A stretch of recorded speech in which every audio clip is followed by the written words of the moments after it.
السلام علیکم ورحمۃ اللہ وبرکاتہ۔ بسم اللہ الرحمن الرحیم۔ ناظرین، کم علمی کی وجہ سے لوگ جنبی حالت میں خود کو، اپنے کپڑوں کو، اپنے بستر کو ناپاک سمجھتے ہیں اور کھانے کو، کام کاج کو ہاتھ نہیں لگاتے جب تک کہ غسل نہ کر لیں، اور خواتین بھی بچوں وغیرہ کو دودھ پلانا، کھانے کو ہاتھ لگانا گناہ سمجھتی ہیں، یہ سوچ کر کے وہ ناپاک ہے۔ اور کچھ عورتیں سمجھتی ہیں کہ غسل کے بنا آٹا گوندنے سے بے برکتی ہوگی، حالانکہ شریعت محمدی اس جہالت کا رد کرتی ہے، اور اس سلسلے میں اللہ کے پیارے نبی حضرت محمد صلی اللہ علیہ وآلہ وسلم کی بہت سی صحیح اور مسند احادیث سے مبارکہ موجود ہیں۔ ہم بستری کرنے کے بعد مرد یا عورت کے لیے صرف نماز، طواف اور مسجد میں ٹہرنا حرام ہے، اور اس کے علاوہ باقی تمام کام کرنے جائز ہیں۔ مرد و خواتین پر کہیں بھی ایسی کسی پابندی کا ذکر نہیں ہے، بلکہ غسل کرنے سے پہلے بھی جنابت کی حالت میں ہی تمام لوگ عام روٹین کے کام کاج وغیرہ کر سکتے ہیں۔ روزہ رکھنے کے لیے سحری کھا سکتے ہیں، کھانا تیار کر سکتے ہیں، یا پھر گھر کے دوسرے کام کاج نپٹانے بھی جائز ہے، اور اسی طرح ماں بچوں کو دودھ پلا سکتی اور ان کی دیکھ بھال بھی کر سکتی ہے۔ اس کی دلیل موجود ہے۔ حضرت حذیفہ رضی اللہ تعالی عنہ بیان کرتے ہیں کہ نبی اکرم صلی اللہ تعالی علیہ وآلہ وسلم ان سے ملے تو آپ صلی اللہ علیہ وسلم مسافر کے لیے ہاتھ پھیلاتے ہوئے ان کی طرف بڑھے۔ حضرت حذیفہ رضی اللہ تعالی عنہ نے کہا، میں جنبی ہوں۔ اس پر آپ صلی اللہ علیہ وآلہ وسلم نے فرمایا، مسلمان نجس نہیں ہوتا۔ اس طرح کی ایک حدیث پاک بخاری شریف کی حدیث نمبر 283 ہے، جس میں حضرت ابو ہریرہ رضی اللہ تعالی عنہ فرماتے ہیں کہ ایک دفعہ میں حالت جنابت میں ہونے کی وجہ سے حضور نبی کریم صلی اللہ تعالی علیہ وآلہ وسلم کے سامنے ہونے کے باوجود بھی ان سے نہ ملا، جس پر حضور اکرم صلی اللہ تعالی علیہ وآلہ وسلم نے فرمایا کہ مسلمان ہرگز ناپاک نہیں ہوتا۔ حافظ ابن حجر رحمت اللہ فتح الباری 1391 میں کہتے ہیں، اس حدیث میں اس بات کا جو راز پایا جاتا ہے کہ غسل جنابت کو اس کے واجب ہونے کے اول وقت میں تاخیر کی جا سکتی ہے، اور اس کا جواز ہے کہ جنبی شخص اپنی ضروریات پوری کر سکتا ہے۔ ام المؤمنین حضرت عائشہ صدیقہ رضی اللہ تعالی عنہ کہتی ہیں کہ رسول اللہ صلی اللہ تعالی علیہ وآلہ وسلم جنبی ہوتے اور پانی چھوئے بغیر سو جاتے، پھر اس کے بعد اٹھتے اور غسل فرماتے۔ کسی نے ام المؤمنین حضرت عائشہ صدیقہ رضی اللہ تعالی عنہ سے سوال کیا کہ عائشہ صدیقہ رضی اللہ تعالی عنہ، حضرت محمد صلی اللہ علیہ وآلہ وسلم ہم بستری کر کے نہا لیا کرتے تھے یا ویسے ہی سو جایا کرتے تھے؟ ام المؤمنین حضرت عائشہ صدیقہ رضی اللہ تعالی عنہ فرماتی ہیں کہ نبی اکرم صلی اللہ تعالی علیہ وآلہ وسلم ہم بستری کر کے ویسے ہی سو جایا کرتے تھے۔ جب مؤذن رسول فجر کی اذان دینے کے لیے آتا تھا تو حضرت محمد صلی اللہ علیہ وآلہ وسلم غسل کر کے جسم کو خشک کرنے کے بغیر مسجد میں تشریف لے جاتے اور فجر کی جماعت کرواتے، اور میں گھر میں آپ صلی اللہ تعالی علیہ وآلہ وسلم کی آواز سنتی رہتی تھی۔ پھر آپ صلی اللہ تعالی علیہ وآلہ وسلم روزہ رکھ لیتے تھے۔ کسی نے حضرت عامر رضی اللہ تعالی عنہ سے پوچھا، کیا یہ روزوں کے مہینے میں ہی ایسا ہوتا تھا کہ عام معمول میں یہی ہوا کرتا تھا؟ حضرت عامر رضی اللہ تعالی عنہ نے فرمایا کہ روزوں کے علاوہ بھی ایسا ہوا کرتا تھا۔ ام المؤمنین حضرت عائشہ صدیقہ رضی اللہ تعالی عنہا سے مروی ہے کہ آپ صلی اللہ علیہ وآلہ وسلم ہم بستری کرنے کے بعد سونے سے پہلے غسل کرتے تھے۔ ام المؤمنین حضرت عائشہ صدیقہ رضی اللہ تعالی عنہ جنابت کی حالت میں جب سونا چاہتی تو آپ رضی اللہ تعالی عنہ اپنی شرمگاہ کو دھوتے اور نماز جیسا وضو کرتی تھی۔ رسول اللہ صلی اللہ تعالی علیہ وآلہ وسلم نے سونے سے پہلے وضو کرنے اور اپنی شرمگاہ کو دھونے کا حکم دیا تھا۔ حضرت عمر بن خطاب رضی اللہ تعالی عنہ کا نامی اسم گرامی سر فہرست ہے۔ آپ رضی اللہ تعالی عنہ آسمان عدالت و شجاعت پر آفتاب بن کر چمکے۔ آپ رضی اللہ تعالی عنہ کے بے شمار فضائل احادیث میں بیان کیے گئے ہیں، مگر افسوس آج امت مسلمہ آپ جیسے جانثار اسلام کی حیات و شخصیت سے ناواقف ہوتی جا رہی ہے۔ حضرت عمر بن خطاب رضی اللہ تعالی عنہ اسلام کی نہایت بزرگ ترین ہستی ہیں، اور کیوں نہ ہو خود خلاصہ کائنات محبوب کبریا احمد مجتبی محمد مصطفیٰ صلی اللہ علیہ وآلہ وسلم بارگاہ الہی سے جولی پھیلا کر آپ رضی اللہ تعالی عنہ کو مانگا۔ رسول اللہ صلی اللہ علیہ وآلہ وسلم نے اللہ تعالیٰ کے حضور دعا فرمائی تھی کہ اللہ ان دونوں ابو جہل یا عمر بن خطاب رضی اللہ تعالی عنہ میں سے جو تجھے زیادہ محبوب ہو اس کے ذریعے اسلام کو عزت عطا فرما۔ یہ دعا حضرت عمر بن خطاب رضی اللہ تعالی عنہ کے حق میں قبول۔ حضرت عمر بن خطاب رضی اللہ تعالی عنہ کی ذات وہ ذات جن کے اسلام میں داخل ہونے پر فرشتوں نے بھی خوشیاں منائی۔ حضرت جبرائیل امین علیہ السلام آسمان سے نازل ہوئے اور حضور نبی کریم صلی اللہ تعالی علیہ وآلہ وسلم کی خدمت میں عرض کیا۔ اس وقت آسمان والے بھی حضرت عمر بن خطاب رضی اللہ تعالی عنہ کے اسلام قبول کرنے پر خوش ہو رہے ہیں۔ نیز حضرت عمر بن خطاب رضی اللہ تعالی عنہ کی فضیلت بیان کرتے ہوئے خاتم الانبیاء حضرت محمد صلی اللہ تعالی علیہ وآلہ وسلم نے ارشاد فرمایا، اگر میرے بعد کوئی نبی ہوتا تو وہ عمر بن خطاب رضی اللہ تعالی عنہ ہوتے۔ سابقہ امتوں میں کچھ محدث ہوتے تھے، وہ نبی تو نہیں ہوتے تھے لیکن انہیں اللہ تعالی کی طرف سے صحیح باتوں کا الہام ہوتا تھا۔ نبی کریم صلی اللہ علیہ وسلم نے ارشاد فرمایا، اگر میری امت میں کوئی ایسا شخص ہو سکتا ہے تو عمر بن خطاب رضی اللہ تعالی عنہ۔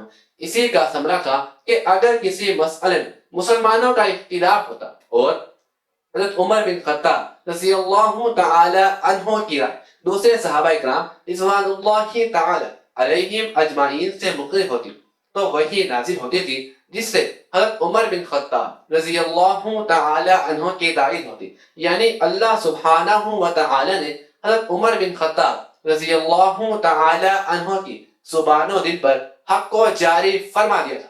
یہی نہیں بلکہ قرآن مجید میں بعض مقامات ایسی ہیں جو کہ کلمات حضرت عمر بن خطاب رضی اللہ تعالی عنہ نے فرش پر کہے وہی الفاظ عرش سے خدا کا قرآن بن کر نازل ہوئے، جیسے سورۃ بقرہ کی وہ آیت جس میں مقام ابراہیم پر نماز کا حکم ہے، دوسری آیات حجاب جو سورۃ الاحزاب میں ہے، اور تیسری سورۃ طلاق کی وہ آیت جس میں فرمایا گیا ہے کہ نبی کریم صلی اللہ علیہ وآلہ وسلم اگر اپنی موجودہ ازواج کو طلاق دے دے تو اللہ رب العالمین ان سے بہتر بیویاں آپ صلی اللہ علیہ وسلم کو عطا فرما سکتا ہے۔ حضرت عمر بن خطاب رضی اللہ تعالی عنہ کو اللہ تعالی نے ایسا رعب عطا فرمایا تھا کہ ان سے فجور شیطان بھی خوف کھاتا تھا۔ ایک مرتبہ نبی کریم صلی اللہ علیہ وسلم نے ارشاد فرمایا، اس ذات کی قسم جس کے قبضے میں میری جان ہے، اے عمر بن خطاب رضی اللہ تعالی عنہ، شیطان تمہیں جس رستے پر چلتا ہوا دیکھتا ہے وہ اپنا رستہ بدل لیتا ہے۔ نیز نبی کریم صلی اللہ علیہ وسلم جس وقت معراج کے مبارک سفر پر تشریف لے گئے تھے اس موقع پر آپ صلی اللہ علیہ وسلم نے بچشم خود جنت میں حضرت عمر بن خطاب رضی اللہ تعالی عنہ کا محل آپ صلی اللہ علیہ وآلہ وسلم نے ارشاد فرمایا، میں نے جنت میں محل دیکھا ہے جس کی ایک جانب ایک عورت وضو کر رہی تھی، مجھے پوچھنے پر معلوم ہوا کہ یہ محل حضرت عمر بن خطاب رضی اللہ تعالی عنہ کا ہے۔ حضرت عمر بن خطاب رضی اللہ تعالی عنہ کی فضیلت کا اندازہ اس بات سے کیجئے کہ خود خلاصہ کائنات حضرت محمد صلی اللہ علیہ وآلہ وسلم نے حضرت عمر بن خطاب رضی اللہ تعالی عنہ کے لیے دعا کی درخواست کی۔ واقعہ یہ ہے کہ ایک مرتبہ حضرت عمر بن خطاب رضی اللہ تعالی عنہ نے نبی کریم صلی اللہ علیہ وسلم سے عمرہ کی اجازت طلب کی، تو نبی کریم صلی اللہ علیہ وآلہ وسلم نے انہیں اجازت دیتے ہوئے ارشاد فرمایا، بھائی ہمیں اپنی دعاؤں میں بھول نہ جانا۔ حضرت ابوبکر صدیق رضی اللہ تعالی عنہ سے روایت، میں نے نبی کریم صلی اللہ علیہ وسلم کو یہ ارشاد فرماتے ہوئے سنا، اس وقت کبھی بھی عمر سے بہتر کسی شخص پر طلوع نہیں ہوتا، اور حضرت علی رضی اللہ تعالی عنہ کی نظروں میں نبی کریم صلی اللہ علیہ وسلم کے بعد تمام امت سب سے بہترین آدمی حضرت ابوبکر صدیق رضی اللہ تعالی عنہ اور دوسرے حضرت عمر بن خطاب رضی اللہ تعالی عنہ تھے۔ اور خواب کی تعبیر کے امام مشہور تابعی حضرت امام ابن سیرین رحمت اللہ فرماتے ہیں کہ حضرت ابوبکر صدیق رضی اللہ تعالی عنہ اور حضرت عمر فاروق رضی اللہ تعالی عنہ کی شان میں گستاخی کرنے والے کبھی حضرت نبی کریم صلی اللہ علیہ وآلہ وسلم سے محبت نہیں کر سکتا۔ حضرت عمر فاروق رضی اللہ تعالی عنہ نے زمین کے بڑے حصے پر حکومت کی۔ آپ رضی اللہ تعالی عنہ کی خلافت کا ایک کمال یہ بھی ہے کہ ان کے دور خلافت میں کہیں کسی فتنے نے سر نہیں اٹھایا، اس کے لیے کہ ان کی ذات والا صفات فتنوں کے درمیان بند دروازے کی طرح تھی۔ جب یہ دروازہ توڑ دیا گیا تو فتنے ابھر پڑے۔ اگر آپ رضی اللہ تعالی عنہ کے عدل و انصاف اور ملکی انتظامات اور فتوحات پر نظر ڈالی جائے تو حیرت ہوتی ہے کہ وہ کام آپ رضی اللہ تعالی عنہ کی ذات سے ظاہر ہوئے جس کا کوئی نمونہ دنیا میں پہلے موجود نہ تھا۔ اگر آپ رضی اللہ تعالی عنہ کی دینی خدمات اور روحانی کمالات کو دیکھا جائے تو آنکھیں خیرہ ہو جاتی ہیں، اور صفات تاریخ میں اس کی جامعیت کی کوئی تاریخ نہیں ملتی۔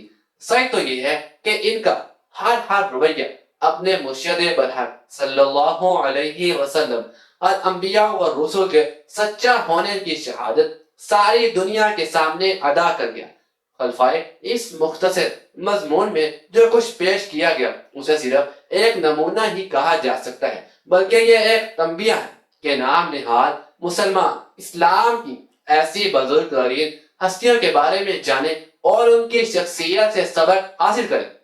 حضرت عمر بن خطاب رضی اللہ تعالی عنہ کی شہادت کا مختصر واقعہ یہ ہے کہ مدینہ منورہ میں فیروز نامی ایک پارسی غلام رہتا جس کی کنیت ابو لولہ تھی۔ اس نے ایک دن امیر المؤمنین حضرت عمر بن خطاب رضی اللہ تعالی عنہ سے آ کر شکایت کی کہ میرے آقا مغیرہ بن شعبہ نے مجھ پر بہت بھاری محصول مقرر کیا ہے، آپ رضی اللہ تعالی عنہ کم کروا دیجیے۔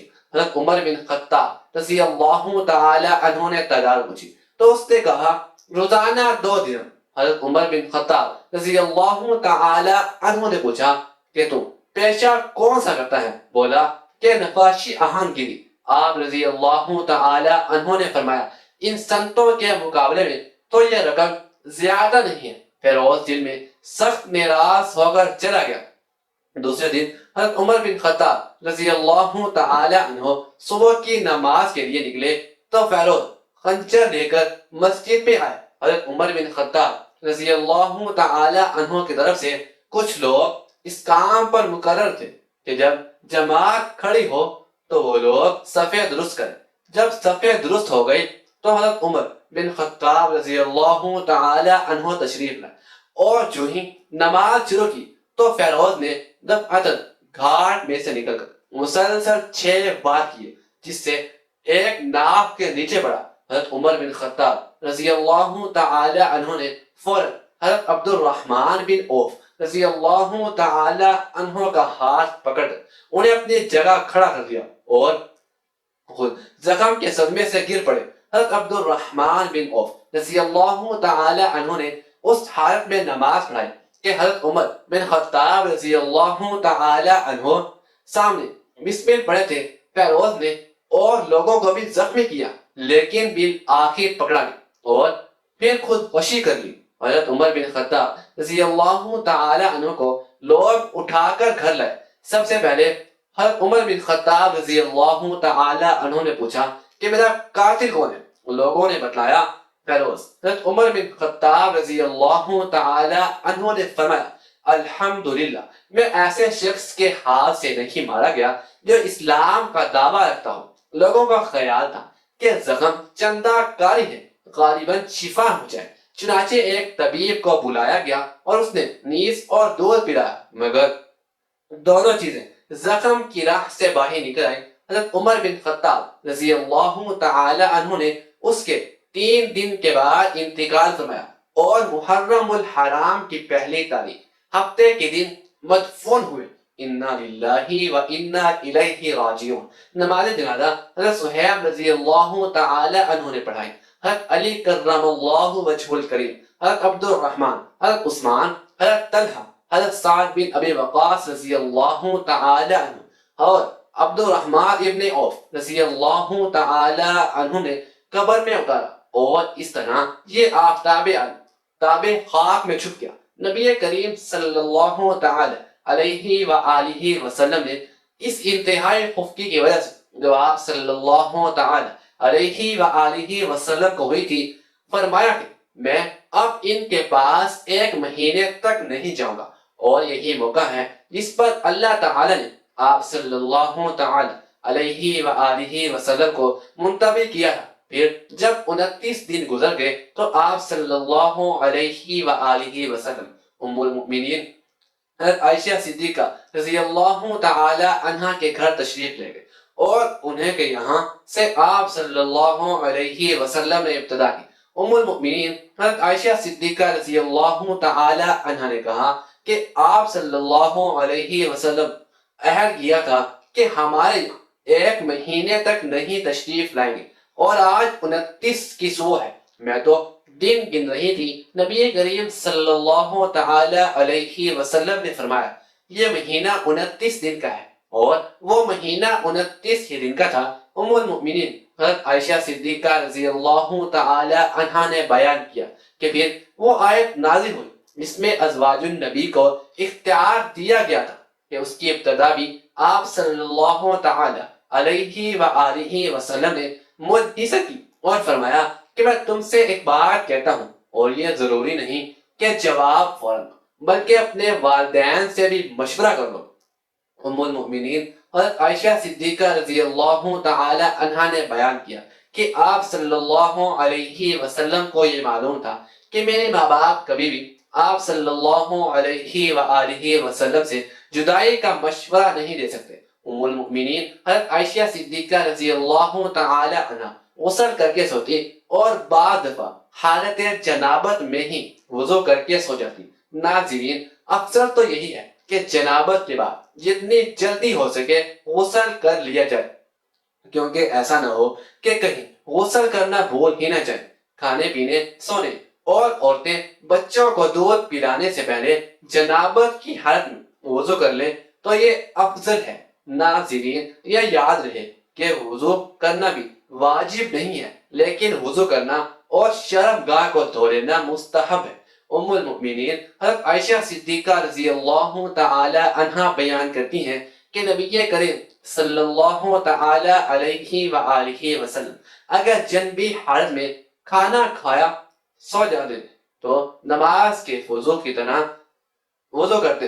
وضو کرنا اس لیے بھی افضل ہے کہ نبی کریم صلی اللہ تعالی علیہ وآلہ وسلم نے فرمایا 3 لوگوں کے پاس رحمت کے فرشتے نہیں آتے، کافر کی لاش اور خلوق خوشبو لگانے والا اور جنبی شخص، جب تک وہ وضو نہ کر لے۔ اللہ تعالی ہمیں دین اسلام کے مطابق زندگی بسر کرنے کی توفیق دے اور ہمیں نیک کاروں میں شامل فرمائے، ہمارا خاتمہ بھی خیر فرمائے، آمین ثم آمین۔